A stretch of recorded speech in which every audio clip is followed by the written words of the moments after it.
Guess who's back? How is everyone? It's Podcast Thursday, and we have been building to today. Today's going to be about setting boundaries. That is one of the biggest things of self-care, and we're going to go into self-care for a few weeks now. But when you have a life-changing event, your boundaries are where you start because your emotions are nutty. You don't know what's next. You wonder about so many things that make no sense, and it's okay. Nothing makes sense at this point. So what I want you to think about, setting boundaries and having to do with the death of a spouse, because everything is so surreal. Death brings out a side in people that nothing prepares you for, and there's nothing you can do to touch it.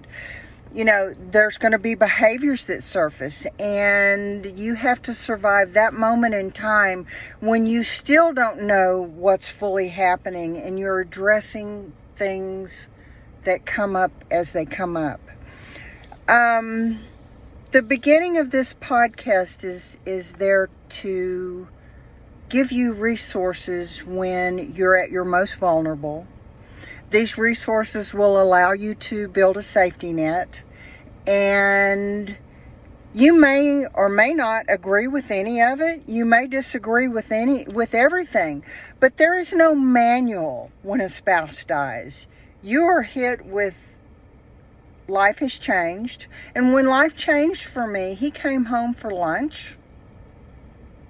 We talked for about 45 minutes. He walked to the door, and I thought about this. He stopped. He stopped for 2 or 3 seconds longer than normal, and he knew his life was changing. But nothing like this changes you. And I've had time to think about different things, whether it's, you're going to bury friends, you're going to bury grandparents, you're going to bury parents, you're going to may bury children, God forbid if you do. But the thing that ties all this together is the legal aspect. And you need to be prepared, because your boundaries at this point are going to keep you safe. No one wants to think about what you have to do at this point in life, because no one just wants to deal with it. Go ahead and get the things in place, the legal things that tie you together, get them in place. As things change, as they move along the spectrum, they're going to change. And, the thing about it is, boundaries come up when you're planning the funeral.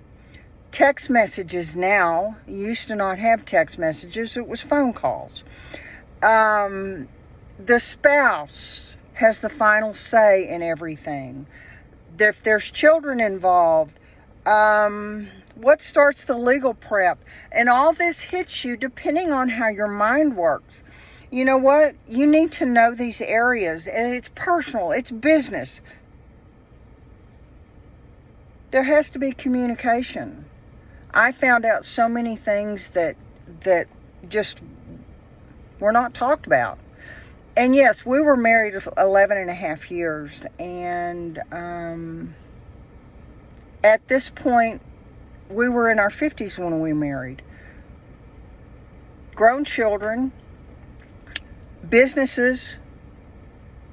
What did we want to do? Where did we see ourselves going? He was 69 when he died. He was relatively young. So we're going to look at boundaries, because boundaries will keep you safe. You're required to use them. You are the one that looks yourself in the mirror every day from this day forward. And please understand, things are not written in granite. They're not written in stone, and they're going to give you whiplash on some days. They're going to throw you a punch some days. They're going to say, oh my gosh, you've got this. You made the perfect decision and you don't look back. So, knowing that you as the living spouse has 100% of the final say with respect to everything when your spouse dies. And you need to also understand that you don't owe these kids anything. Whether they're biologically yours or they're stepchildren, you don't owe them anything. You got them grown, you got them productive, and they are in their own life. The sad part about it is when everyone comes in and they think they have say over everything and you aren't given your chance, your respect to do with this loved one as the loved one's has planned. Because my whole job was to get him buried the way he wanted buried and get his estate dealt with and get everything dealt with. And the obstacles that I faced are what you're going to hear some about today. And this has been tough. There is nothing about this has been easy. So no other event changes you like this. And I'm going to give you an example. And it's funny. I have saved emails from this person for 12 years. Didn't understand it until this particular text. And there's texts that have gone on that show this.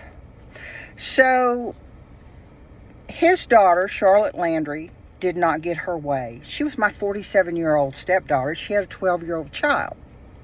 And in less than 2 months after her father was buried, this is what transpired.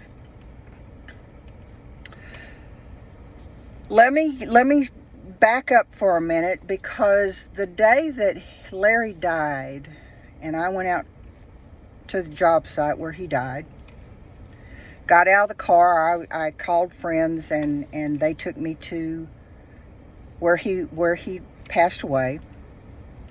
Got out of the car, walked 10 feet, was met by a sheriff wanting to know who I was.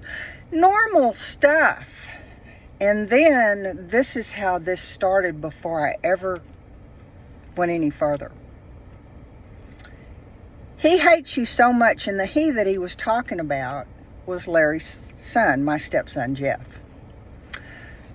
He hates you so much that I told him if he started anything, I was going to walk him off the property. Escort him off the property, I'm sorry. So that had already been put into place. Where this came about, this is how this went down. And I am going to be reading some stuff because this text, it's going to be ugly.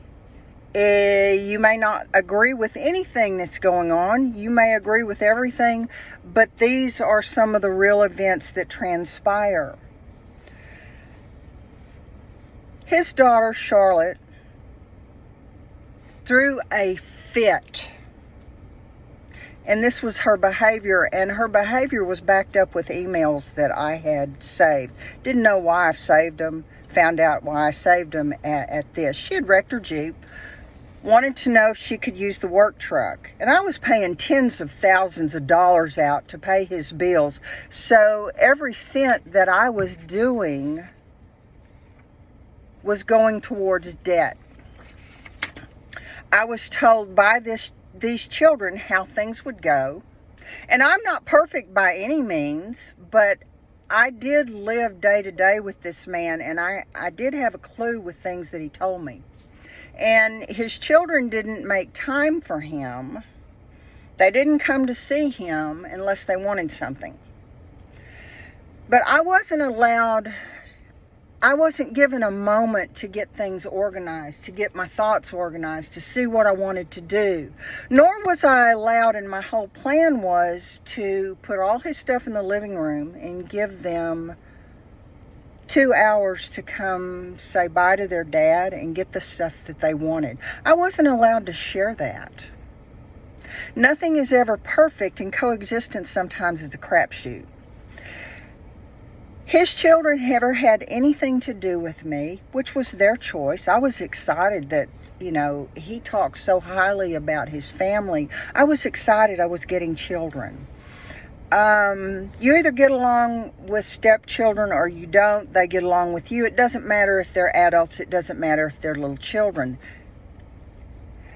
And after telling her I was in the process of putting things together, getting a small estate ready for sale to address his debt, this is the text I received, and I will read it. You are as evil, self-centered, and soulless as anyone I have ever met. You have not given me and Jeff any opportunity to get anything of Dad's, despite me asking you multiple times, but have offered Mike Dad's shirts and asked Frank Norman where you can sell Dad's tools. And that's just what I know of. There is no telling what you have sold or already given away without so much as even a passing thought of consideration to me, Jeff, or Dad's grandchildren, to see if we want anything or help buy anything, since you've always been so laser focused on money. You will never see or speak to me again. You are dead to me, and I hope you receive the kind of life you deserve, you feckless, greedy cunt. When I got that, I remember the day I was sitting on the couch and I read that, and I had a lot of emotions go through me at that moment. And please understand, people approach you, and that is their behavior. That's their story. Stories have three sides. They have mine, yours, and the truth. So I know in what I do that when people hurt, they strike out at the closest thing to them. They strike out at how they see the world turning at that time. They strike out in their hurt. So I understand that was directed at me, but that wasn't about me. And so within 30 minutes after I received this, I headed to the police department. I made a report. The policeman I talked to, after he read this, he said, this is a borderline threat. Please understand, I had already been introduced to the threats the day that Larry died. Knowing that this is what I was dealing with, and I have no control over anybody but me, I made the decision that I would protect myself and my property within the law the best way I knew how. There had been so much happen in such a little time. He had over 40 years of a life where he coached ball. He married a local gal in the community, and they were married for 36 years. They had 2 children. He was a productive part of affecting the kids that he coached were now in their 40s and are in early 50s, or in their late 40s. And they had kids. I came into something that was established, and you do that. And you try to figure out where you're going to go with this, how you're going to fit in, how you're going to define yourself. And if you don't have clear-cut vision to who you are, if you don't have clear-cut vision to boundaries, what you do in this process will beat you up. So we're going to go next week into different things about setting boundaries, what they are for you. And I will tell you, saying no, communicating, standing in your true self, knowing who that true self is, you're going to still be emotional. You're going to still wonder what next. You're going to still wonder, how do I do this? I walked back in that house after I went to the job site. There was an eerie quiet that immediately hit. The next morning when I woke up, I knew that that quiet would never be interrupted by anybody but me. And I lay this foundation for you today so you will understand there are going to be a lot of people that get along and everything's going to go fine. That's only about 98% of the people that die. I mean, that's only like 2% of the people that die. The 98%, I've heard horror stories throughout my life as an adult of what people are still dealing with. You know, people get written out of wills before there's even something of sickness happening. They get embraced by the goodness of a stranger that they don't know. So I'm going to leave you with this today. Just know that this is going to be a journey. This is the self-care step 1. There's going to be fitness coming. There's going to be nutrition coming. There's going to be all kinds of stuff coming that helps you build a stair step of a safety net when you're at your most vulnerable. I thank you for joining me. At the coming future, this will go live, and you can talk to the guest, you can talk to me. But we're going to do this together, and I hope that you are enjoying thus far. This is early in UF Diaries, and I so appreciate you. We will see you next Thursday.